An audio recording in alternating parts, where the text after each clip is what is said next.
Good morning mga ka-listeners. Ang topic natin ngayon ay galing kay Sir Nas. Tanong niya, Ma'am, ang pag-welding po ba ay isa ding dahilan ng pagkakaroon ng hematospermia? Dahil naluluto daw yung pagkalalaki dahil sa init ng pag-welding. May katotohanan po ba ito? So, magandang umaga mga ka-listeners organist. Question and answer muna po tayo. So, sa tanong po ni Sir Nas, okay, pag sinabing hematospermia, ito po yung pagkakaroon ng dugo dun sa inilalabas na likido ng mga kalalakihan or yung tinatawag na semilia or semen sa English.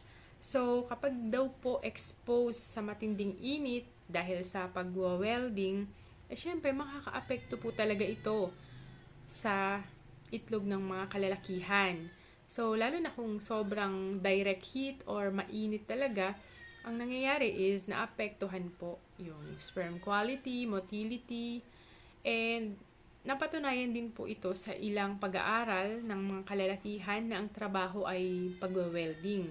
So, 17 na kalalakihan ang in-examine and kinuhanan po sila ng dugo and semen samples. And ayun nga, nakita, hindi naman affected po yung sperm count, yung bilang. So, kapag sinabi kang sperm count, ang normal is greater than 15 million per ml na semen, merong sperm. So, hindi po affected yung sperm count nila, pero pagdating dun sa quality, kalidad ng semilia, at ganun din po yung paglangoy ng semilia, ay affected po dahil sa matinding init. So, balikan po natin yung tanong ni Sir Nas. Pagka sinabi kasing hematospermia, itong hemato is yung pagkakaroon ng dugo. Spermia naman ay sa semilia. Okay po, tumutukoy po sa pagkakaroon ng dugo sa semilia. Usually, nakakatakot po ito para sa lalaki at nakaka-alarma. Syempre, di ba? Yung iba, reddish ang semen nila or may pagka-brown ang lumalabas sa kanila. Pero medyo nakaka-alarma po yun pagka nangyari yun sa lalaki. Siyempre, hematospermia nga po, pagkakaroon ng dugo sa semilia ng lalaki. So, hindi lang naman po ang pag-welding or ang possible causes po ng hematospermia ay pwedeng nagkaroon ng infection, at nagkaroon po ng pamamaga, ganun din po yung tinatawag na benign prostatic hyperplasia or paglaki po rin ng prostata ng lalaki. O kaya na-expose po ang isang lalaki sa mga chemicals, okay, mga substances na maaaring makapagdulot po ng pagdurugo. Okay? Ngayon, pag sinabi namang pag-welding, kasi tinanong niya rin yung welding eh. So, pag-welding, ito po ay isa po itong trabaho na kung saan expose ang isang tao sa mga metal, na kung saan expose din ang isang tao bukod sa metal, na-expose din ang isang tao sa mga iba't ibang chemical. So, meron ding expose din yung isang tao na ito sa mga usok, sa iba't ibang mga uri ng gases, at ganun din po yung mga parang particulates like yung mga mugmog ba yun? Mga naaamoy or kumakapit sa baga na something na maliliit. Okay po? So, ang mga ganitong mga substances or yung mga heavy metals po na ito ay maaaring maka-damage or makairita doon po sa daanan po ng hangin natin at ganoon din po sa reproductive organ na pwedeng magdulot po ng pagdurugo or hematospermia po. So, ulitin ko po ha, kapag nag-welding ang isang tao, may expose po siya sa mga heavy metals, mga nakakalasong usok, at mga iba't ibang uri ng sobrang nakakalason na alikabok. Okay, nakakairita po yan sa daanan ng hangin at ganun din po sa ating reproductive organ.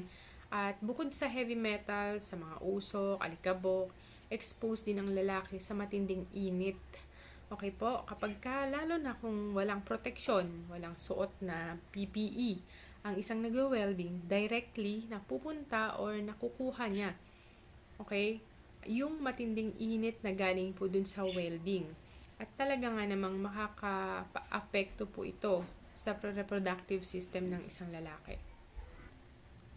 Pero tandaan mo po, Sir Nas, at sa lahat ng mga nanonood na may ganitong kondisyon, okay po, hindi naman po lahat ng nag-welding or welders ay nakaka-develop po ng tinatawag na hematospermia or pagdurugo sa semilya. Okay po.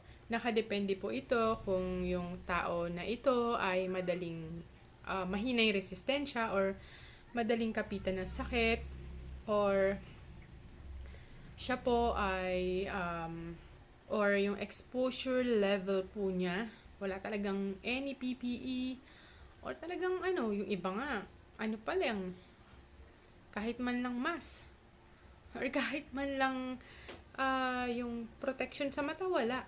Tapos wala rin silang protection sa katawan. Karamihan sa mga Pinoy na nakikita ko mga ganon. So hindi naging maingat. So mataas yung exposure level po nila. Okay? At ganon din po kung depende na lang kung sila ay may iba pang mga sakit. So tandaan po natin mga sir na ang pagkakaroon ng dugo sa semilya ay pwedeng maging dahilan ng iba pang mga sakit. Okay? Baka hindi dahil sa pag-welding, huwag nyo naman isisi sa welding lang. Baka ikaw pala ay may isang karamdaman na or may infection na o hindi mo pa alam. So, ang mangyayari, pagkapaulit-ulit at nakakabahala na para sa'yo, ang pagkakaroon po ng hematospermia, so ang gagawin nyo po is magpakonsulta na po kayo sa mga doktor po natin. Pwede po muna sa mga general physician at kung mas mas gusto nyo po talagang specifically mga urologist na po yung hanapin po ninyo para matulungan po nila kayo at maimbestigahan yung pinagmumulan ng dugo sa semilya po ninyo. At depende kasi sa dahilan ng pagdurugo, yun ang ibibigay na treatment plan ng mga doktor. Yun yung lunas na bibigay ng mga doktor. Okay? Hindi pwedeng hula-hula tayo dito. So, napakahalaga pa rin talaga ang pagpapacheck up mga ka-listeners. So, kung gusto nyo po yung mga malalapit po dito pala sa lugar po namin, Caloocan North, kung gusto nyo pong magpa-check up sa urologist, pwede ko po kayong i-refer sa mga kakilala ko po na mga urologist. So, kung gusto nyo pong magpa-check up, okay, mga sir, sa urologist, ilagay nyo lang po sa comment section, check up. Okay, hashtag check up para ma-replyan ko po kayo kung saan ko po ninyo po ako kukontakin. Okay po, yung malalapit lang po muna dito sa lugar namin. And then, siyempre, mga ka-listeners, baka naman paki-like naman ang video na ito at mag-comment naman po kayo ng mga tanong po ninyo para naman makilala or mabasa or mapanood ng iba tong video na to, di ba?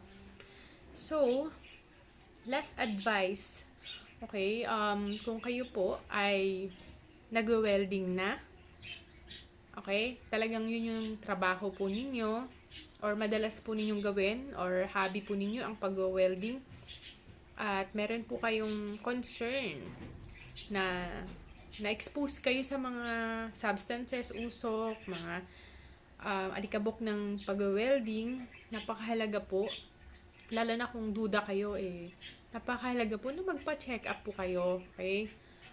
Magpa-check up, mag-overall health check up po kayo para malaman kung naapektuhan po ba kayo ng mga ganito, lalo na kung hindi kayo nagsuot ng PPE. Okay po mga ka-listeners. So, now, napakahalaga rin na sa workplace po ninyo kung saan kayo nagwe-welding, i-check nyo. Safe ba kung kayo ay nagwe-welding? Okay? Kayo po ba ay gumagamit ng mga tinatawag na PPE? Okay? Personal Protective Equipment. Kung gusto nyong malaman yung complete PPE kapag nagwe-welding, search po sa Google. Okay? Napakahalaga po dyan yung tinatawag na respiratory mask. Yung talagang mask na covered po yung buong ilong po ninyo, yung bibig, Tapos yung goggles, cover, dapat yung mata po ninyo. Alam ko may ganun eh. Ang tawag dun. Basta yung may harang. Tapos, bukod po dun, dapat may gloves din po kayo para hindi kayo expose yung kamay nyo sa matinding init. Tapos, meron kayong dapat na overall na sinusuot na kung saan hindi tumatagos ang matinding init. Lalo na kung nag-welding, di ba yung rays radiation niya, sobrang init nun. Yun, mahalaga lahat ng mga yon na PPE para hindi nyo ma-absorb or hindi mapunta sa inyo, mahinga ninyo or mapunta sa balat ninyo lahat ng mga delikadong mga substances or mga chemicals na nandyan sa pag-welding. And syempre, sa trabaho, lalo na yung mga talagang maayos na mga hanap trabaho na kung saan may welding or basta yung alam ko meron namang pinapatupad na mga seminar po dyan ng how to do or how to prevent accident or how to prevent exposure to certain substances, how to use PPE or mga safety parang occupational safety measures seminar. Alam ko meron pong ginagawang mga ganyan ang mga trabaho or nasa ganyang field. Kaya dapat atenan niyo po yun at dapat tandaan niyo yung mga matututunan niyo doon para safe po kayo at maiwas po kayo sa anumang uri ng aksidente at anumang uri ng mga problema na makakaapekto sa inyong kalusugan. Lalo na yan, yung welding. Makakaapekto po pala yan sa inyong reproductive system. Ganon din po sa inyong daanan ng hangin. So, hanggang dito na lang po muna. Sana'y nasagot ko ang inyong katanungan, Sir Nas. Please comment below pa po ng mga katanungan ninyo para next time baka ito po ay maitopic natin mga ka-listeners. Salamat and ingat po kayong lagi. I love you all. Bye-bye.